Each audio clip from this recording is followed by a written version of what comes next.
If you are someone who is extremely lazy, जिससे 1 घंटे भी सिंसियरली पढ़ा नहीं जाता और जो ऐसी हालत में नेक्स्ट 1 महीने में एक एग्जाम देने की सोच रहा है, then trust me, you're in luck, क्योंकि ये वीडियो आप जैसे स्टूडेंट्स के लिए ही है। If you don't believe me, then video को तभी लाइक करना जब आपको ये हेल्पफुल लगे। ये वीडियो एक 21 डे चैलेंज है उन स्टूडेंट्स के लिए जो सिर्फ 1 महीने के अंदर किसी भी एग्जाम को क्रैक करना चाहते हैं। इनफैक्ट सिर्फ क्रैक ही नहीं बल्कि टॉप मार्क्स भी लाना चाहते हैं। इस वीडियो को मैंने 2 पार्ट्स में डिवाइड किया है।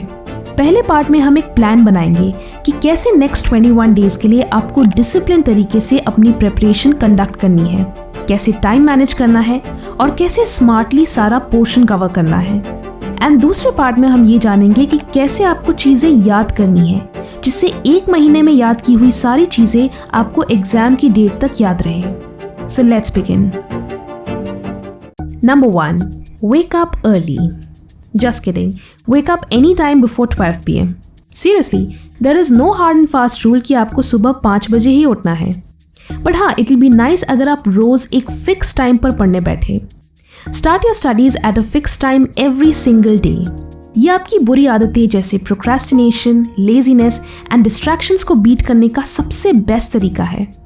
Just force yourself to do this much because सिर्फ इस एक ट्रिक से आप दिन की शुरुआत से ही प्रोडक्टिव एंड मोटिवेटेड फील करोगे। नेक्स्ट चीज ये है कि आपको पूरे दिन में कम से कम 2 सब्जेक्ट्स पढ़ने हैं।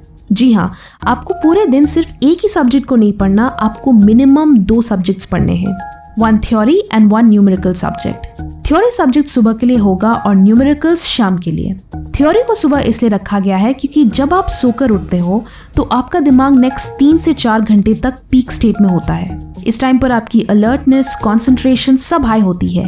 सो this is the best time to do theory subjects. दिन के सेकेंड हाफ में एनर्जी फ्लक्चुएट करती है, so at this time it's better to do numericals, revision और practice test papers. So plan your schedule accordingly. अगर आप जानना चाहते हैं कि आपके एनर्जी लेवल्स के हिसाब से पढ़ने के लिए कौन सा टाइम बेस्ट है, देन वॉच दिस वीडियो। आप एक दिन में 3 सब्जेक्ट्स भी पढ़ सकते हैं अगर आपका पोर्शन ज़्यादा है या आपके पास टाइम कम है। Otherwise it's better to start with 2 subjects every day so that आप खुद को ओवरबर्डन ना करो। Now in the next step, divide the day into different study blocks. अगर आपको ज़्यादा पोर्शन कवर करना है एंड आपके पास टाइम कम है, then you can divide the day into 1 3-hour block, 3 2-hour blocks and 1 hour revision block. और अगर आपसे उतनी देर तक पढ़ाई नहीं हो सकती तो keep it simple, that is 1 2-hour block, 3 1-hour blocks and 1 hour revision block. पहला ब्लॉक होगा कोर सब्जेक्ट्स के लिए जिसमें सबसे ज़्यादा फोकस एंड कॉन्सेंट्रेशन की ज़रूरत है, इसलिए हम इसे सुबह उठ के सबसे पहले टैकल करेंगे जैसा कि मैंने प्रीवियस पॉइंट में बताया था। और बाकी 1 hour या 2-hour ब्लॉक्स होंगे फॉर अदर ईजियर या numerical subjects. Revision is compulsory, आप किसी भी हालत में रिविजन स्किप नहीं कर सकते। रिविजन के लिए शाम का टाइम सही रहता है या फिर आप उसे अपनी प्रेफरेंस के हिसाब से भी शेड्यूल कर सकते हो। This way you are studying minimum 6 hours daily and maximum 10 hours daily and covering 2 subjects each day with revision. So that's a good deal.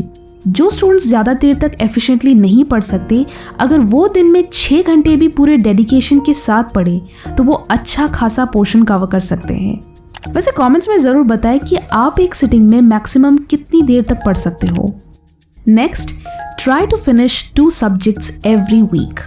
अगर आप हर दिन 2 सब्जेक्ट्स पढ़ रहे हो तो आपको मेक श्योर करना है कि हफ्ते के एंड तक आपके वो 2 सब्जेक्ट्स पूरी तरह से कंप्लीट हो रहे हैं। It's not very difficult, let me tell you how. Distribute the syllabus between each day of the week. आप अपने सिलेबस को हफ्ते के 7 दिनों के बीच डिवाइड कर दो। एवरी डे हर सब्जेक्ट के 2 से 3 चैप्टर्स फिनिश करने की कोशिश करो। अगर कोई चैप्टर ज़्यादा बड़ा है या टफ है तो ऑब्वियसली आपको उसे फिनिश करने में ज़्यादा टाइम लगेगा। सो अकॉर्डिंगली अपने शेड्यूल को एडजस्ट करो। रिमेंबर, मैंने यहाँ आपको सिलेबस को डिवाइड करने के लिए कहा है, बुक को नहीं, क्योंकि एग्जाम में सिलेबस में दी हुई चीज़ें ही पूछी जाती हैं। इससे आपका काफ़ी टाइम बचेगा एंड आपको अननेसेसरीली नॉन इम्पॉर्टेंट चीज़ों को याद रखने का बर्डन नहीं उठाना होगा। सो आफ्टर ऑल दिस हमारा 21 डे मंथली प्लान कुछ ऐसा दिखेगा। चैलेंजिंग है, इम्पॉसिबल नहीं। अभी तक ये मंथली प्लान सिर्फ आपके स्टडी शेड्यूल को हाईलाइट कर रहा है, इसमें हेल्दी बैलेंस की कमी है। आफ्टर ऑल पूरे दिन 10 घंटे या 6 घंटे पढ़ना भी मेंटली एग्जॉस्टिंग हो सकता है। सो आपके लिए चीज़ें आसान करने के लिए हमें 2 चीज़ें इंश्योर करनी होंगी। लेकिन इससे पहले कि मैं आपसे वो शेयर करूं, this 21 day challenge is all about habit building. जब आप एक सिस्टमैटिक तरीके से अपने गोल्स को अप्रोच करते हो तो आपको डेफिनेटली पॉजिटिव रिजल्ट्स देखने को मिलती हैं। सिर्फ गोल्स बनाने से कि मुझे एग्जाम में 90% लाना है या 95% लाना है, आप उसे अचीव नहीं करोगे।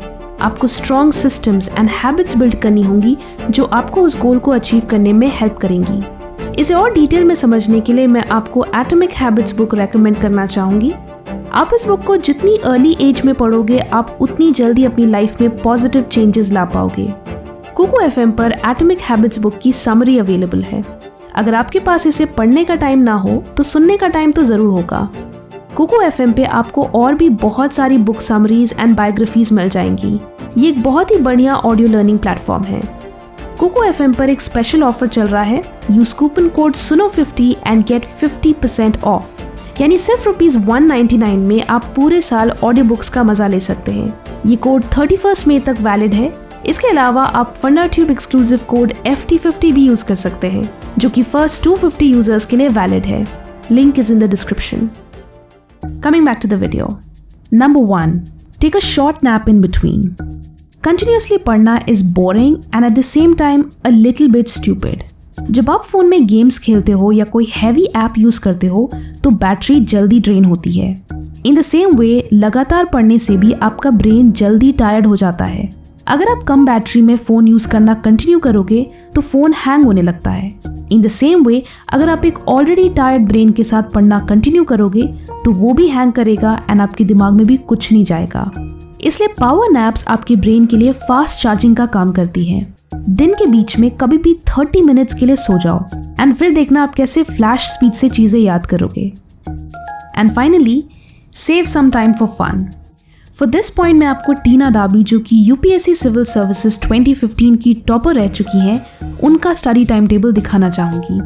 एज यू कैन सी, इस टाइम टेबल में भी उन्होंने खुद के लिए लीजर टाइम रखा है। एंड ये कोई आम स्टूडेंट नहीं है, she was the all India topper for that year. So don't think कि एग्जाम्स के वक्त आपकी लाइफ सिर्फ पढ़ाई पढ़ाई पढ़ाई होनी चाहिए। Please take out some time to rest और to do something other than studying. Friends के साथ वॉक पे जाओ या बाहर थोड़ी देर खेलो। डू समथिंग जो आपके लिए एक मेंटल ब्रेक हो या जो आपको स्टडीज से 1-2 घंटे के लिए डिस्कनेक्ट करे। डोंट थिंक ये किसी भी तरह से एक टाइम वेस्ट है, because ultimately this will be like rebooting your brain. इससे स्ट्रेस लेवल्स कम होंगे, आप ज़्यादा रिलैक्स्ड फील करोगे और आप ज़्यादा देर तक कॉन्सेंट्रेट भी कर पाओगे। So definitely reserve some time for fun. मैंने आपके लिए प्लानिंग का काम तो कर दिया, बट उन बच्चों के लिए जिनके लिए 6 घंटे भी पढ़ना मुश्किल है, उनके लिए हम स्टडीज़ को कैसे इंटरेस्टिंग बना सकते हैं और कैसे स्मार्ट वर्क का इस्तेमाल कर सकते हैं, वो हम नेक्स्ट वीडियो में जानेंगे। So make sure to subscribe and press the notification bell so that आप इस वीडियो का पार्ट 2 मिस ना करें। Also don't forget to check out Atomic Habits on Kuku FM. Kuku FM के एनुअल सब्सक्रिप्शन पे flat 50% of पाने के लिए कूपन कोड SUNO50 यूज करें। इसकी लिंक आपको डिस्क्रिप्शन में मिल जाएगी। वीडियो अच्छी लगी तो लाइक करें एंड बहुत अच्छी लगी तो शेयर भी करें। Thanks for watching and stay focused.